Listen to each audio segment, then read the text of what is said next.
বন্ধুরা, আপনারা কি জানেন অতিরিক্ত দুশ্চিন্তা কিভাবে দূর করবেন?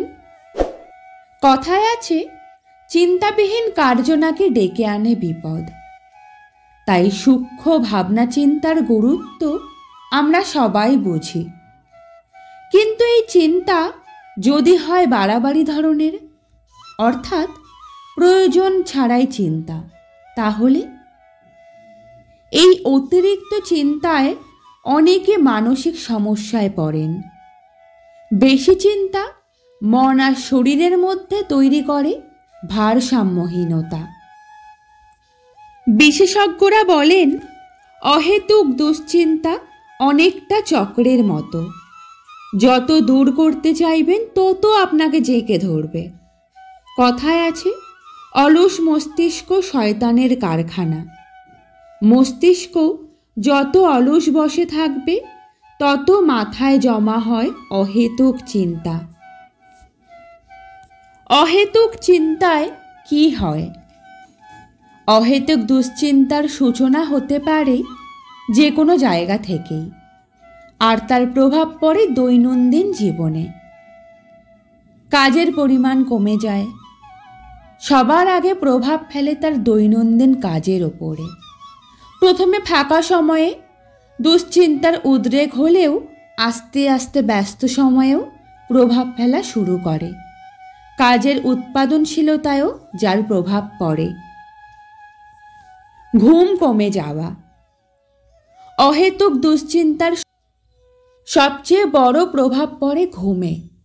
ঘুমানোর জন্য প্রয়োজন হয় একটি শান্ত মন, আর সেই সময়ে যদি দুশ্চিন্তা হানা দেয় তবে কি আর ঘুম আসে?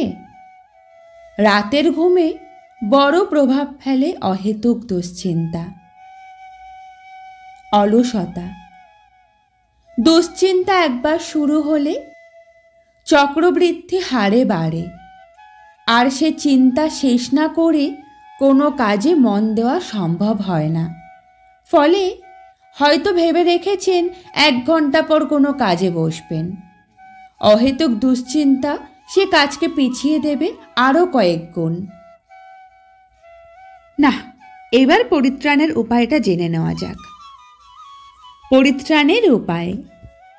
কোনো সমস্যা থেকে বের হওয়ার প্রথম ধাপ হলো সমস্যা চিহ্নিত করা। দুশ্চিন্তা করা একটি স্বাভাবিক প্রক্রিয়া, কিন্তু কখন এই দুশ্চিন্তা অহেতুক এবং অতিরিক্ত হয়ে যাচ্ছে সেটা বুঝতে শিখুন। বারবার একই বিষয় নিয়ে চিন্তা করা, একই সিদ্ধান্তকে প্রশ্নবিদ্ধ করা, এগুলোই অহেতুক দুশ্চিন্তার লক্ষণ। সমস্যার সমাধান খুঁজুন। বারবার একই সমস্যার কথা চিন্তা না করে সমাধানের পথ খুঁজুন। সমস্যার কথা ভেবে কখনো সমাধান আসে না, বরং যা হওয়ার হয়ে গিয়েছে ভেবে সমাধান নিয়ে ভাবলেই বরং চিন্তামুক্ত হওয়া সম্ভব। নিজের জন্য সময় বরাদ্দ রাখুন। অহেতুক দুশ্চিন্তা নিজের স্বাভাবিক কাজ থেকেই দূরে সরিয়ে দেয় সবাইকে। নিজের কাজেই মনোযোগ দেওয়া সম্ভব হয় না, যে কারণে সব কিছু বাদ দিয়ে পুরনো কিছুতে ফিরে যান। ছবি আঁকা, বই পড়া, যেসব শখ বহু বছর আগে আপনার ছিল সেটিতে মনোযোগ দিন, কিংবা নতুন করে শুরু করুন। নিজের প্রিয় কাজে ব্যস্ত থাকলেই আস্তে আস্তে নিজের মধ্যে হারানো আত্মবিশ্বাসও ফেরত পাবেন। আবেগ নিয়ন্ত্রণ করুন। অনেক সময়ই অহেতুক দুশ্চিন্তা মানসিক চাপের সৃষ্টি করে, যা থেকে খিটখিটে মেজাজ কিংবা রেগে যাওয়ার মতো ঘটনাও ঘটে। তখন সে রাগ গিয়ে পড়তে পারে নিরীহ কারোর ওপর। সে কারণে এই সময়ে আবেগ নিয়ন্ত্রণ করতে শিখুন, নইলে সামান্য রাগ হতে পারে আপনার অন্য কোনো সময়ের দুশ্চিন্তার কারণ। কথা বলুন। বেশিরভাগ সময় মনে জমিয়ে রাখা কথাই সৃষ্টি করে দুশ্চিন্তা। তাই যখনই মনে হবে মনের মধ্যে দুশ্চিন্তা বাসা বাঁধছে, তখনই নিজের প্রিয় বন্ধু কিংবা কাছের মানুষ কাউকে খুলে বলুন সেই সমস্ত কথা। দেখবেন নিজেকে যথেষ্ট ভারমুক্ত মনে হবে। অতীতকে অতীতের জায়গায় থাকতে দিন।